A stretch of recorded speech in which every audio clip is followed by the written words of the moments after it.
en el programa Memorias que Perduran. En esta ocasión vamos a conversar con la profesora Norma Barrón. La profesora está muy vinculada al magisterio, además de ser profesora dirigente de la Federación de Maestros Urbanos. Norma, muchísimas gracias por haber aceptado esta entrevista en Memorias que Perduran. Tu saludo para los internautas que ven este programa. Desde luego, y personalmente a ti, Constantino, al programa. Realmente es un honor, sobre todo tal vez si podemos difundir la experiencia y lo vivido, que a veces es valioso. Muchas gracias, soy la agradecida. Norma, inicialmente quisiera saber, ¿quién es Norma Barrón? Bueno, Norma Barrón es una orureña. Nací allá, pasé mi infancia en mi tierra natal. Después nos trasladamos a La Paz y hace 30 años que estoy acá en Cochabamba. Bueno, soy una persona, digamos, que ha tenido la oportunidad de tomar decisiones, que no siempre pasa en el caso de una mujer, y cuando las tomé creo que no me equivoqué, ¿no? En principio, como tradicionalmente nos inculcan en el hogar, la familia, ser madre. Esto de maestra siempre me ha nacido porque yo soy hermana mayor de 5 hermanos y siempre jugaba a la profesora. Entonces tenía esa vocación ya estimulada. Luego en La Paz es donde hice mi ingreso a la Normal Simón Bolívar. He estudiado química y biología. Egreso el 75. Hago mis años de provincia en un lugar paradisiaco, Irupana. Qué experiencia más hermosa. Realmente todos los profesionales creo que solo nos formamos ya en la práctica. Realmente hemos salido una buena normal, una preparación, pero más aprendemos en la práctica, ya en el desenvolvimiento de nuestra profesión, ¿no? Entonces, tuve siempre ese estímulo, porque yo provengo de familia de Uncía, influenciados por los mineros, esa cuna del sindicalismo. Mi padre siempre fue un izquierdista, primero estuvo en el PIR, después terminó en el POR, y nos influyó bastante, ¿no? Yo tengo esa inspiración de mi padre, aunque hubiera sido bueno más temprano tal vez, ¿no? Porque ya cuando yo tengo años en el magisterio, recién me incorporo a este frente, URMA, ¿no? Que es el Frente Revolucionario del Magisterio, cuyo programa me ha emocionado bastante. Entonces, Constantino, de mi vida, como te digo, tal vez eso, la influencia, que es importante, en qué etapa vivimos, qué época vivimos, ¿no? Siempre hay. En mi caso, yo he visto las acciones de Che Guevara, he visto las acciones de los mineros, esas movilizaciones, he visto la UDP, hemos vivido y nos muestra el camino a seguir, ¿no? Y ahí me encuentro también con Miguel, mi esposo, Miguel Lora, que fue pues como completar totalmente ese emprendimiento, como encontrar una definición en la vida, y pude conjuncionar, y no es fácil, Constantino. Las mujeres que escuchan, que saben, es tan difícil para una mujer ser madre, ser ama de casa, ser profesional y sobre todo sindicalista. Pero con la ayuda de Miguel, mi familia, mis hijos, porque tengo 4 hijos, logré por lo menos una segunda etapa más provechosa, ¿no? De entregarme casi totalmente a la lucha sindical. Yo creo, Constantino, que para mí ha marcado mucho la etapa política y sindical. Lo demás ha sido tan normal, tan como ocurre a toda mujer, Sin embargo, y si tengo que dar un mensaje y algo novedoso, es que la mujer es importante que analices desde su propia perspectiva, desde su experiencia, aspectos tan importantes como el machismo, su país, sus problemas, su historia. Y esto en mí ha sido muy marcado, pero siempre he tenido que distribuir mi tiempo entre lo que te decía, ser ama de casa. Incluso ahora, ¿no? Soy abuela también, pero ayuda bastante. Yo creo, si me dices algo positivo en la vida, es eso, la actividad política y sindical. Norma, quisiera que pudieras recordar cómo ha sido la influencia de tu papá en tu vida. Bueno, mira, mi papá ante todo tenía un espíritu artístico, tocaba guitarra, charango, se ponía el sombrero del tinku, grande, desde niña, y nos hacía bailar y zapatear y cantar. Para empezar, creo que ha moldeado un poco el espíritu, porque a mí me encanta la música, a veces canto, y luego ya su experiencia política también de él, que nos contaba, por ejemplo, con la vida de las minas. No la conocíamos, pero mi padre nos detallaba tanto que casi era una vivencia el interior mina. Después yo comprobé todo lo que mi padre me había dicho. Yo salí maestra y fui a la mina de siglo XX, interior mina. Como soy profesora de química, como parte de mi práctica. Entonces, eso, ¿no? Nos mostró que había en este país lucha de clases, que había pobreza, que había miseria, que había sufrimiento y que había siempre una rebelión tanto de los campesinos como de los obreros. Y la noche de San Juan, que le dolió mucho a mi padre, lloraban, recordaban.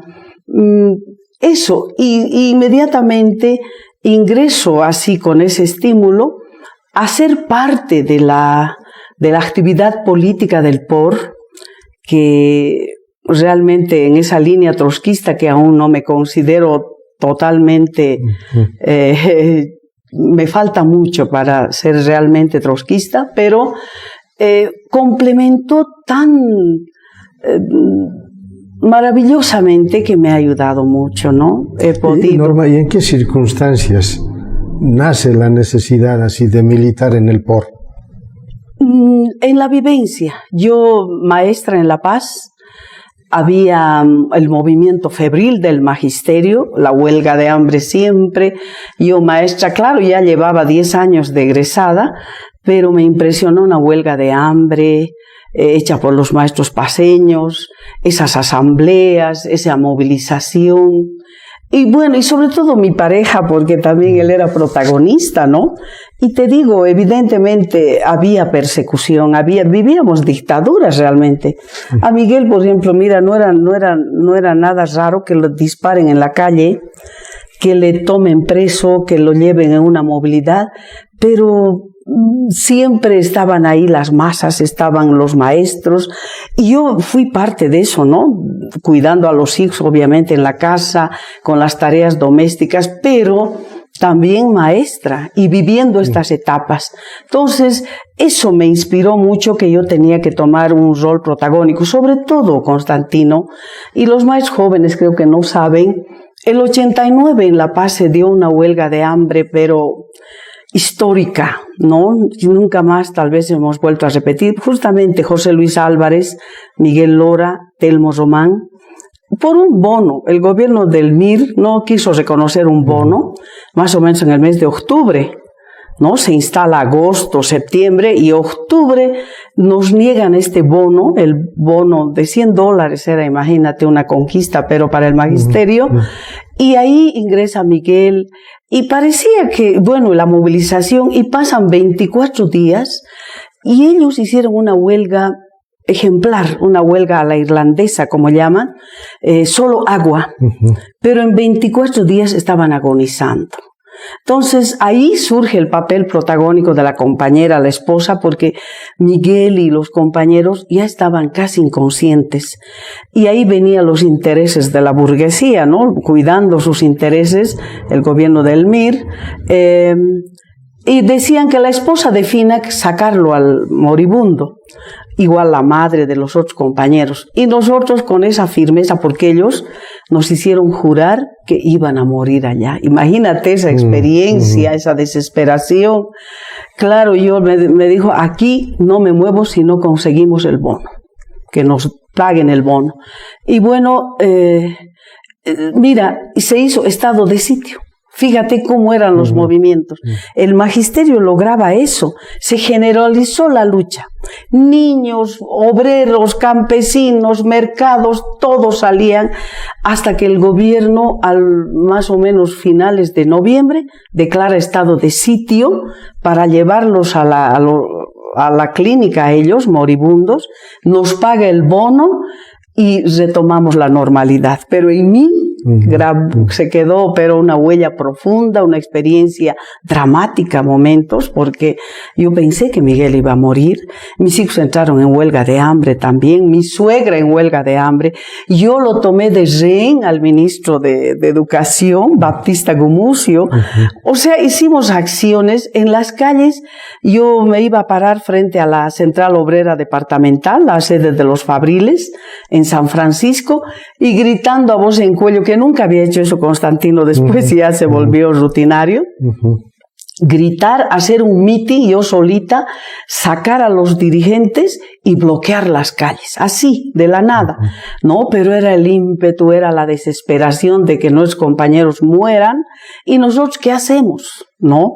Y claro, Guillermo Lora decía, van a morir, tienen que morir, han decidido morir. Está en manos de ustedes. Y nosotros fuimos a las masas difíciles, y las masas, las bases del magisterio respondieron positivamente. Todo el pueblo, en realidad, con decirte que se dio se declaró estado de sitio, ¿no? Entonces, estas cosas han marcado, ¿no? A mí me impresionó también Che Guevara, pero después me di cuenta que era una aventura, que era una equivocación, pero siempre quedó el ejemplo, ¿no? Esas cosas. Y mi padre, te digo, con su espíritu artístico y a la vez muy reflexivo, muy filosófico, y muy buen potosino, que siempre estaba inspirado en el verso. Entonces, fue toda esa influencia que me ha servido mucho para la vida sindical, ¿no? Ha sido fundamental, yo creo, por la entrega que también yo he puesto, total pasión, total, hasta ahora, Constantino, ¿no? No me rindo, pese a que estoy atravesando una situación crítica con el cáncer, pero ya, yo creo que mi vida está decidida, hasta donde pueda yo voy a seguir en el magisterio. Y Norma, ¿en qué circunstancias deciden venirse de La Paz a Cochabamba? Mira, también políticas. Ya en ese momento tomamos decisiones. Aquí Cochabamba estaba, como casi toda Bolivia, tomada por el Partido Comunista, muy dominantes, muchas raíces han logrado, tenían el poder total, ¿no? Un sindicalismo conciliador, como caracteriza al PC, ¿no? Y nosotros allá creciendo, ¿no? La línea trotskista se hacía cada vez más fuerte, la influencia era a las capas jóvenes de los maestros, etcétera. Analizamos. Y yo, bueno, también un aspecto siempre familiar, siempre es lo emotivo también. Mi hermana se vino acá. Murió mi papá, fíjate, murió mi papá, mi mamá se fue al exterior y mi hermana se vino acá, entonces quedé un poco así solitaria. Y ahí vino el análisis político que dijimos, vámonos a Cochabamba. ¿Están dispuestos Miguel, Norma? Yo encantada por tan bella tierra, tan hermosa. Me gustó su clima. Siempre desde niños veníamos con mi papá de vacaciones de Oruro, con ropa de lana, siempre medio raros nos veían, orureñitos, ¿no? pero siempre me gustaba. Entonces nos atraía Cochabamba, hermosa tierra, su gente muy buena, sus costumbres. Yo me doy cuenta que en Oruro y en La Paz siempre hemos llevado esas costumbres cochabambinas, ¿no? Porque la comida, las costumbres, los bailes, todo, teníamos esa influencia. Entonces fue para mí, como te digo, como encontrar un oasis, ¿no? Porque La Paz es hermosa, la lucha, etcétera, pero no teníamos casa, vivía al amparo de mis papás, vivía en la casa de mis papás. Entonces venimos a tomar un anticrético acá, ya teníamos por lo menos una base para un anticrético, y así me vengo acá y rápidamente surgimos, ¿no? Mira, del 92 al 96 ya tomamos la dirección departamental del magisterio. Miguel fue, y luego yo tuve esa otra gestión, 98-2000. Fue casi fácil porque el magisterio estaba en problemas permanentes, ¿no? De la supervivencia, del maltrato, de la crisis educativa. Encontramos siempre ese ambiente, pero seguramente que nos vieron como algo novedoso, porque ver a una mujer con un megáfono en la calle y hacer un meeting que ya casi se volvió práctica en mí.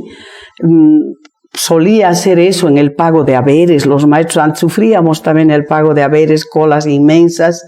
Entonces yo aprovechaba y hacíamos balances, información. Siempre vendíamos este periódico, ¿no? Urma, siempre editábamos. Esto es tradición del Frente. Entonces, a un bolivianito vendíamos, a los maestros leían, hacíamos una síntesis. Rapidito, muy rápido nos conocieron, llegamos como pato a la laguna, como se dice, y al poco tiempo tuvimos el honor de dirigir al magisterio, ¿no? ¿Cómo es que lograron cierta hegemonía del POR en el magisterio? Mira, yo no creo las personas, no creo. Nosotros somos portavoces. Es su programa, sobre todo. En el magisterio, como URMA, una organización hermana del POR, tiene su programa, ¿no? Y hemos acuñado cada día, digamos, en la lucha sobre los problemas sociales, políticos, educativos, económicos, la canasta familiar, por ejemplo, fue un debate, pero que a mí me apasionó también en sus momentos, lo sentía realmente, decíamos, ¿cómo podemos distribuir un sueldo tan miserable para 30 días de cocinar y de dar comida a la familia? Como mujeres nos volvimos defensoras de la canasta familiar, ¿no? Yo organicé una brigada femenina del magisterio, tanto en La Paz como acá en Cochabamba. Entonces teníamos esas consignas, ese programa, ese contenido que conquistaba a la gente, ¿no? Las ideas ante todo. Eso es, creo, lo rescatable de URMA, que no hay prebendas, no hay promesas, no hay poderes en la administración, etcétera, nunca. Y estamos recuperando eso, Constantino, porque en este momento tuvimos la mala suerte de romper con la federación. Es decir, el rompimiento fue bueno, pero el haber ido con estos compañeros actuales dirigentes ha sido una equivocación, un error, ¿no? Porque ellos muy pragmáticos, no conocían el programa de URMA y empezaron a degenerarse, ¿no? Entonces tuvimos la valentía también, yo creo, esto tenemos que demostrar siempre.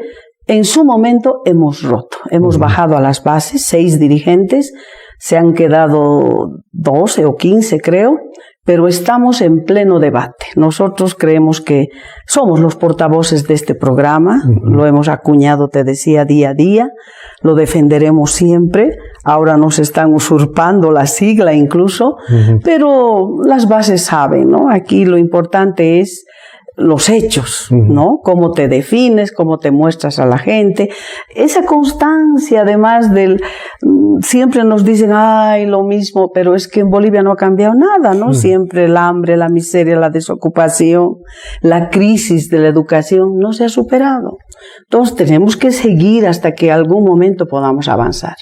En líneas generales, ¿cuáles son las ideas del programa que ustedes han planteado? Bueno, URMA, por ejemplo, plantea que los problemas se enmarcan siempre en medio de una lucha de clases, ¿no? Creemos que este sistema en el que vivimos no nos va a permitir resolver nuestros problemas. Esa es la diferencia. Nosotros creemos que el capitalismo es la causa de todos nuestros males, la opresión de la mujer, el hambre, etc. Y cambiando este sistema, o sea, nuestro faro es acabar con el capitalismo e instaurar un socialismo, que es de propiedad social de los medios de producción. Esta es la gran diferencia, ¿no? Ese es el eje, el faro que ilumina. En esa medida, analizar el problema de la educación, por ejemplo, significa, pues, por ejemplo, en educación, en el fondo, estamos planteando luchar contra la gran propiedad privada. Por ejemplo, Constantino, como maestros que somos, ¿cómo aprende el alumno en la práctica, en la realidad? En esa transformación de la materia prima, allí aprendería el alumno. Pero las fábricas, las industrias están en manos privadas, ¿no? No podría la escuela trasladarse a las fábricas, a las industrias, y ahí es la única forma en que la educación lograría conocimientos. Porque hasta hoy solo explotamos la memoria, repetimos y repetimos los conceptos. Y bueno, y con esta ley, peor, ya ni siquiera repetimos, ya ni siquiera la memoria estamos ensayando, ¿no? Entonces, a la luz de esa línea que te digo, política, de acabar con el capitalismo, los demás problemas lo enfocamos así. Pero nos permite avanzar, porque esta es una lucha permanente, ¿no? Hablamos de la revolución permanente, de que en cualquier momento se puede dar una gran convulsión social, puede darse una transformación social. Pero aquí hay que lamentar, Constantino, que la línea trotskista también se enfrasca. ¿Cuál es la clase revolucionaria? ¿Los maestros? No, de ninguna manera. Es el proletariado, la clase obrera. Y está en nuestro programa reeditar, ojalá, lo que pasó en Rusia, la revolución rusa ha inspirado bastante. Y bueno, la única clase revolucionaria para nosotros es la clase obrera, pero en este momento están en un retroceso, han sido copados por el gobierno, no conocen su historia, no conocen su tradición, prácticamente está ausente. Pero hay líderes así dispersos, hay esa línea que está presente, porque además, ¿qué expresamos? Pues el instinto del obrero, el instinto del trabajador, que cuando se conjunciona con el partido político se hace conciencia, ¿no? Entonces, está ahí, en la realidad, en el ambiente, solo que en este momento no se encuentran, ¿no?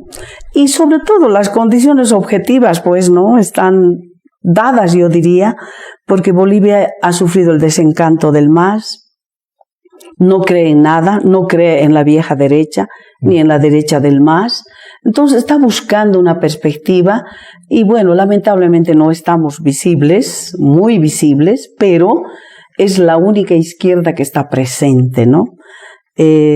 Entonces eso, Constantino, como verás, me emociona bastante, y cuando hablamos, cuando hacemos un balance político, partimos siempre de esa realidad, cómo están las masas, hacia dónde vamos, qué problemas concretos hay y qué salidas hay. No las salidas engañosas o que permita, por ejemplo, al magisterio creer en un gobierno o en otro pensando que nos van a resolver el problema. Siempre los trotskistas, URMA, habíamos advertido desde el día que Evo Morales se posesiona, al mirar su programa, al ver la constitución política del Estado, todo, dijimos, este es un Estado burgués, es un gobierno burgués, este hombre va a administrar, se va a volver burgués, pro-burgués. Y mira, no nos hemos equivocado, ¿dónde estamos terminando, no? Entonces, ayuda bastante. El programa, por eso te decía, es la única garantía, es lo que heredamos, lo que tenemos, lo que difundimos a diario, y eso encanta muchas veces a la gente que instintivamente está sintiendo, pero se encuentra con el programa de URMA, del POR, y bueno, se hace realidad, se hace conciencia, ¿no? Ahora, ¿cuáles son los riesgos de ser dirigente en este caso del magisterio? Bueno, lo que estamos viviendo además. Mira, como te digo, nosotros tenemos una total convicción, sabemos hasta dónde podemos llegar y finalmente si perdemos, hemos vivido pero apasionadamente, no preocupa, ¿no?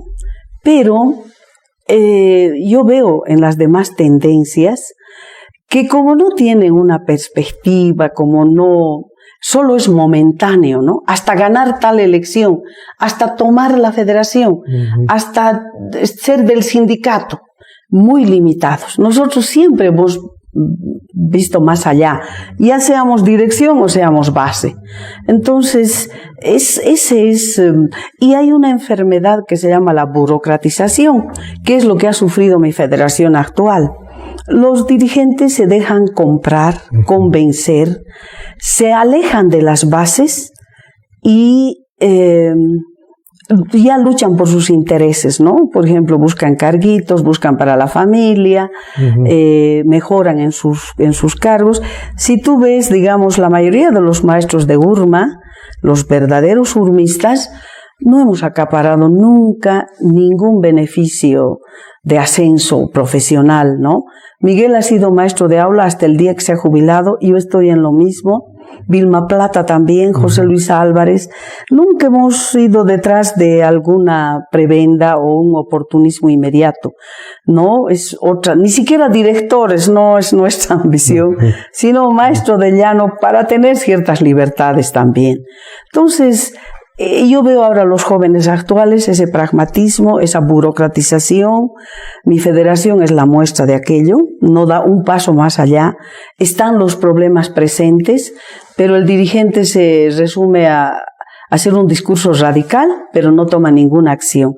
Eso está extrañando el magisterio y ahí estamos nosotros, porque en este momento estamos a las puertas de un Congreso Nacional, va a haber elecciones para elegir a sus delegados y vamos a ir a las bases para hablar de en qué momento está el magisterio. Es un momento muy crítico, como en toda organización, ha sido tomada por el gobierno, se han vuelto buenos sindicatos del Estado, pero poco a poco están, creo, divorciándose, despertando, y también hay que diferenciar en sus direcciones y las bases. Yo creo que en todo sector las bases están bien ubicadas, solo la falla y la traición ha sido de los dirigentes, ¿no?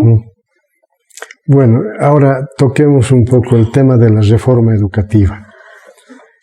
Muy bien. ¿Cómo está la reforma educativa ya implementándose en las distintas unidades escolares?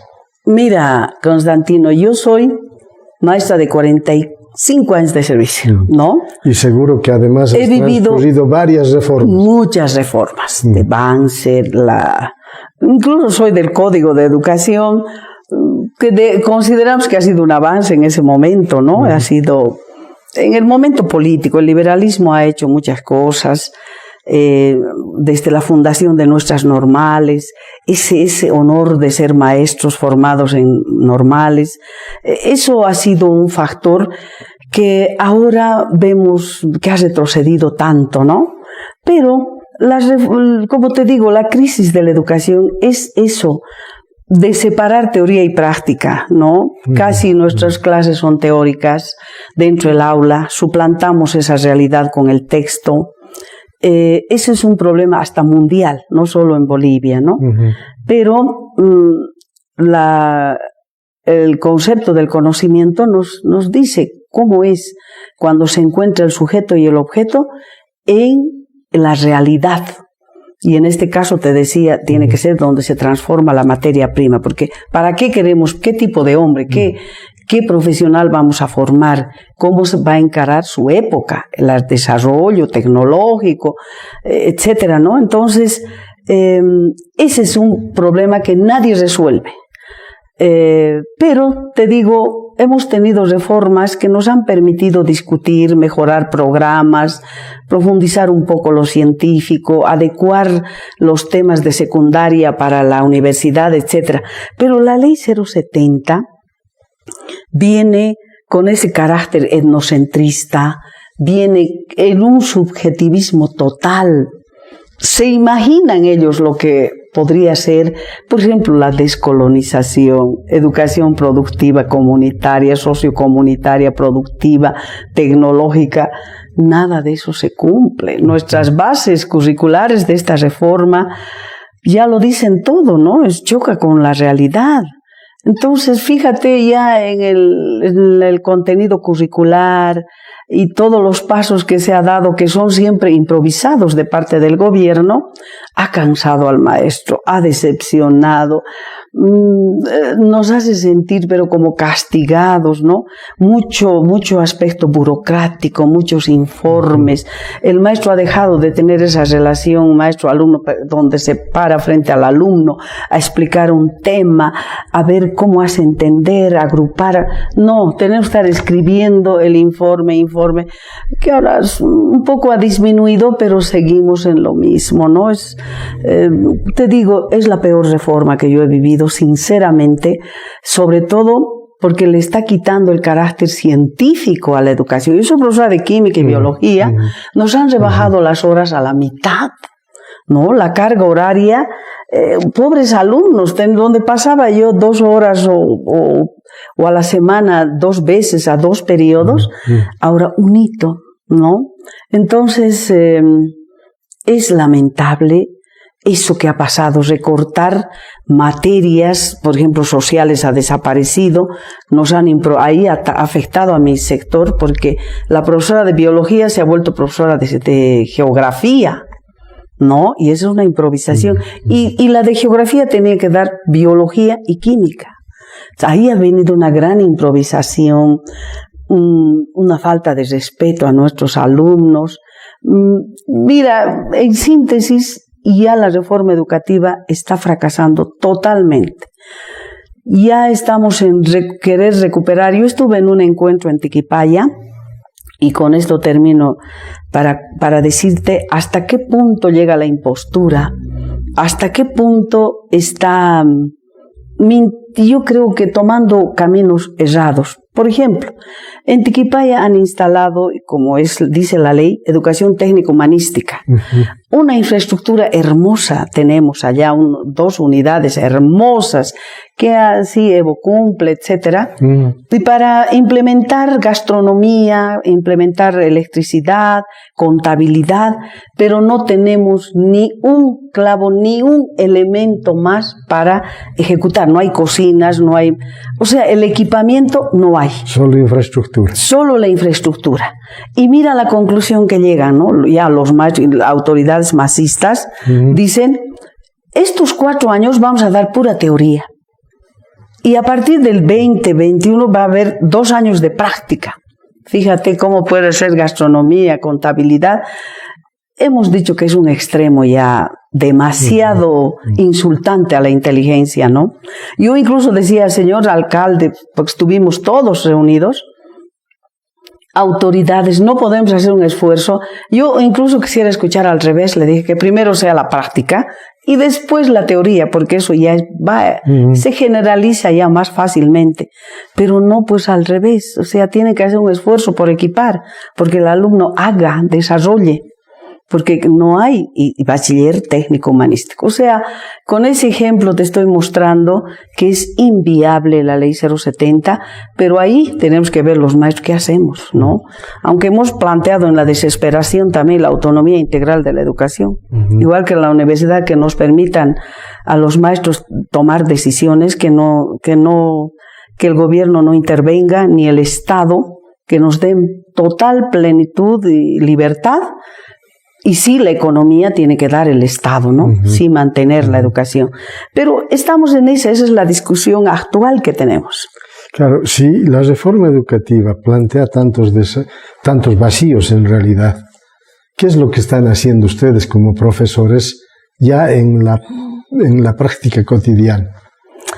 Mira, en el enfoque pedagógico de la ciencia, de la ley 070, dice que todo fenómeno es complementario, recíproco, armónico. Y no es así, la ciencia es dialéctica. Todos los fenómenos de la naturaleza son dialécticos, contrarios. Yo, profesora de química, cómo el átomo se forma por la atracción de cargas positivas, negativas, protones, neutrones. Esa es la dialéctica misma, ¿no? Es la ley de la naturaleza. Y la ley nos dice, no hay armonía. Desde el enfoque pedagógico, trastoca totalmente. Entonces, ¿yo he obedecido eso? No. He seguido profundizando el análisis dialéctico de la ciencia, ¿no? Y aplicando además para que mi alumno también desarrolle su inteligencia y su imaginación y pueda avanzar un poco, desarrollar un poco su inteligencia. Luego hemos cuidado mucho los programas, porque Ayacha, Ayala, etcétera, todo lo ancestral querían acomodar, por ejemplo, a mi materia, y no lo hicimos, ¿no? Aunque a veces te confieso que escribimos que sí estamos haciendo, pero dentro del aula con los alumnos cambiamos, porque si no, mis alumnos se ríen, ¿no? Cuando queremos hablar en el caso de química, la quinoa de hace 500 años, o los elementos químicos, donde había que hay que preguntar a las arrugas del abuelo.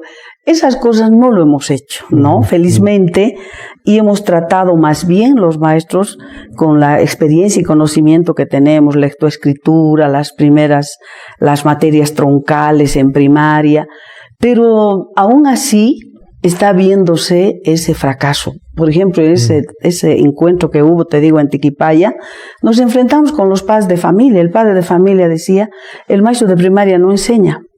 La maestra de secundaria decía, los que llegan de primaria a secundaria no saben leer ni escribir. Entonces, hay casos así en que el maestro, sobre todo el maestro joven, se ha distraído con esta reforma y los resultados son dramáticos. Que el padre de familia está siendo responsable al maestro, y no es así. El maestro más bien trata de sobrellevar la realidad y no al margen de la realidad como plantea esta reforma. ¿En qué medida hay una intromisión política del gobierno en temas educativos a propósito de la reforma? Bueno, yo creo que en la misma reforma ya ha planteado toda su posición política, que viene de esas raíces posmodernistas que se ha dado desde hace 50 años, pero digamos creada por el imperialismo, por el capitalismo, para creer lo que te decía, que se acabó la lucha de clases, que hay armonía, hay complementariedad, que las etnias y los campesinos y todas las clases sociales no nos peleamos, nos amamos, ¿no? Que debemos pelear para eso, y hay que cuidar la madre tierra y vivir y volver a lo pasado, a lo ancestral, una vida más sana. Bueno, separando también totalmente el avance tecnológico, el momento que vi que ha alcanzado la humanidad. Entonces, ya trae inmerso su mensaje, por eso te digo etnocentrista, y además la raza fuerte, la raza poderosa, el campesino, ¿no? Que no es tal. Como clase, nosotros, igual que la clase media de la ciudad, somos apegados a la gran propiedad privada. El campesino, y como vemos Evo Morales, cómo se ha encantado, ahí está típico, ¿no? Cómo se ha encantado con los aviones, con los lujos, con los viajes, con la vida, entre el placer y cumplir, etcétera, pero tan nítido como ha caído en las garras nomás de la burguesía, de lo que acostumbran a hacer todos los de la línea burguesa, ¿no? Entonces, en su ley trae eso. Te dije el enfoque pedagógico, sus bases curriculares, ¿no? Y choca totalmente, porque evidentemente en la educación es un problema político ante todo, porque nos planteamos qué tipo de hombre vamos a formar, qué tipo de sociedad, para qué estamos formando al joven. Entonces, eso ya es una posición política. Para nosotros el hombre debe ser libre, crítico, pero ante todo lograr conocimientos, vivir en la realidad, transformar la realidad, pero para servirse a sí mismo, no para ser un obrero explotado. Y eso también no se diferencia de las otras leyes, ¿no? Donde nos hacen formar mano de obra barata, calificada. Eso es lo que quieren. Su educación técnica humanística plantea eso. O mano de obra calificada para que el alumnito salga rápido a trabajar, a servir a este sistema, a ser esclavizado. Y nosotros pensamos que no. A través de la educación, del conocimiento, el hombre debe encontrar la libertad, el analizar, pero primero aplastando, como te dije, este sistema, ¿no? Tampoco quiero soñar. Mientras no acabemos con el capitalismo, es tan difícil. Estamos viviendo la barbarie, ¿no? Es dramático lo que pasa en el mundo entero. Por lo tanto, te digo,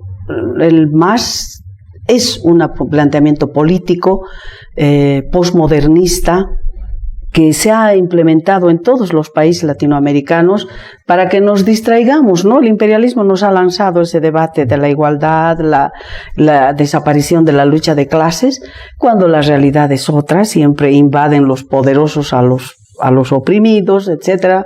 Siempre están los recursos naturales, entregamos, no entregamos, o nosotros industrializamos.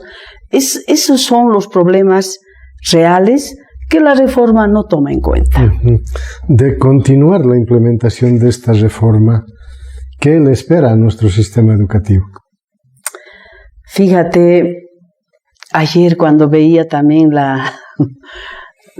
ese acto del 6 de agosto, etcétera, no sé, preocupa qué espera a Bolivia. Y buena tu pregunta, ¿qué nos espera desde el punto de vista educativo? Nosotros tenemos clara la figura, ¿no? En algún momento, cualquier gobierno que venga tiene que plantearse unir la escuela a la realidad. Ese sería un gran mérito, un gran avance. Nuestros jóvenes y niños estarían mejor formados. Bueno, en otro tendrán que atender salud, tendrán que abrir fuentes de trabajo, etcétera. ¿Podrá ser algún gobierno de la derecha tradicional o este mismo que vuelva? No, entonces avecina una eclosión social muy, muy, muy difícil. Pero yo te puedo decir esto, Constantino, siendo consecuente con lo que digo, a los sindicalistas y concretamente también a los que pretendemos ser trotskistas, simplemente cualquier gobierno que venga, Jesucristo puede venir en persona, pero siempre debemos mantener la independencia política, organizativa, sindical, etcétera, siempre, frente a cualquier gobierno. Y como estamos ligados a las bases, a los intereses del pueblo, luchar por sus reivindicaciones. Eso nos queda. Lo que quiere decir que cualquier gobierno que tenga siempre va a tener una muralla en el Frente Urma, en este caso, en esa posición que toman los trabajadores.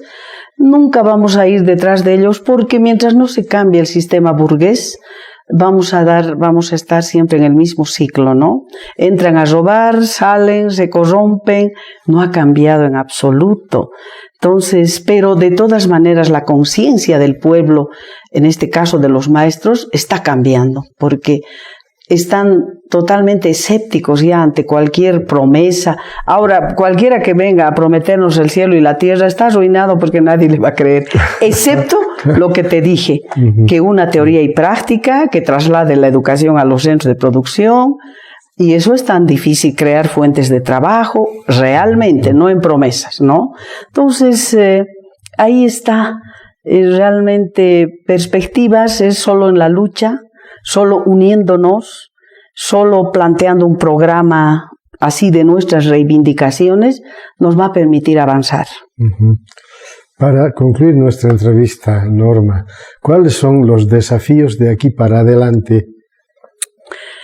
Mira, yo puedo hablar siempre por mi sector, que el magisterio se sacuda un poco, que tome decisiones, que dé un paso al frente en el sentido de la movilización.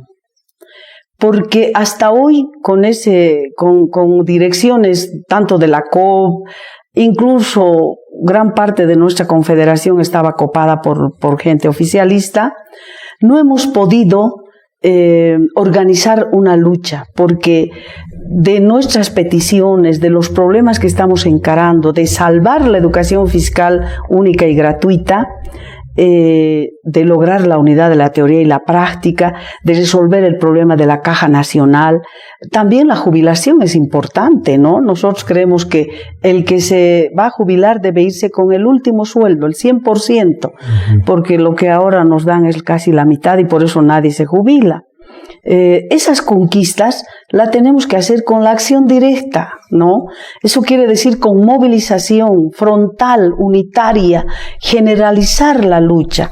Esas son las perspectivas. No nos queda otro camino, no tenemos cantos de sirena, no. Es muy difícil. Y nosotros, maestros viejos como yo, estamos firmes, ¿no? Aún con muchas imposibilidades, pero ahí estamos. Siempre estaremos llamando al magisterio a defender sus derechos, a tomar acciones y sobre todo a decir de frente lo que sentimos, lo que pensamos, y en base a nuestra experiencia, a todo lo vivido en el campo educativo, tenemos que defender lo que hemos avanzado y no permitir que destruyan a través de esta ley 070.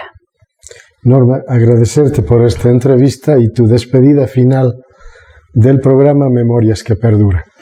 Bueno, al agradecer, simplemente quisiera llegar a los jóvenes, sobre todo, porque esa es la esperanza. En mis tiempos, el joven era sinónimo de rebeldía, y creo que es verdad, y tiene que darse esto. Por eso, un mensaje a los jóvenes, que todo lo que hicieran, donde estén, háganlo con compromiso, con pasión,